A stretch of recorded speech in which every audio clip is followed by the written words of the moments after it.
तर कसं काय मित्रांनो, स्वागत आहे तुमचं आपल्या मिनी ब्लॉग मध्ये। आज आहे आपला वाढदिवस, तर सगळ्यात पहिला म्हणतो आपण देवाला जाऊन या। मग रोजात आलो, रोजात मग आपल्या देवाची जाहिरात केली। मग तिथं डायरेक्ट आलो, ऑर्डर होती त्या लोकेशनवर। इथून आपल्याला लागणार सगळं व्हिडिओ कव्हर करून घेतलं आणि मग डायरेक्ट आलो घरला। घरात आलो तोपर्यंत एक ऑर्डर आली ती गावात डोहाळ्या जेवणाची ऑर्डर होती। तिथलं काय आवडलं होतं, मग तोपर्यंत म्हटलं बॅट बॉल खेळूया। मग त्यांचा कॉल आलो, गेलो आपण लोकेशनवर, तिथं जाऊन सगळं व्हिडिओ कव्हर करून घेतलं आणि मग मी तिथनं निघालो घरला। मग डायरेक्ट रात्री ब्लॉग चालू केला। पाऊस होता त्यामुळे मोठी गाडी घेतली, सगळेजण निघालो आम्ही आष्ट्याला आलो तर आपल्याला चप्पल घ्यायचं। मग चप्पल घेऊन डायरेक्ट आलो केक घ्यायला। माझं वाढदिवस होता आणि घरातले म्हटलं केक घेऊन यायचा। मग केक घेतला आणि आम्ही निघालो घरला।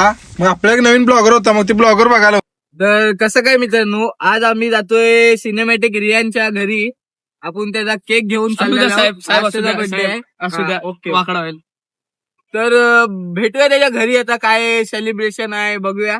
मग तिथनं घरात आलो आणि घरात निघालो मग गावात जायचं, आपला वाढदिवस करणार होतो गावात आलो, केक तीन कापून घेतला आणि हे बघा पोरांनी सगळं मला रॅड रिपीट केलं होतं। मग मित्रांनो तुम्हाला मगाशी मी म्हटलं आपल्याला एक ब्लॉगर आहे, मग इथनं पुढे सगळं त्याचा ब्लॉग आहे, कंटिन्यू बघा। तर भावांनो, आता आलोय आपण सिनेमॅटिक रियांच्या घरी।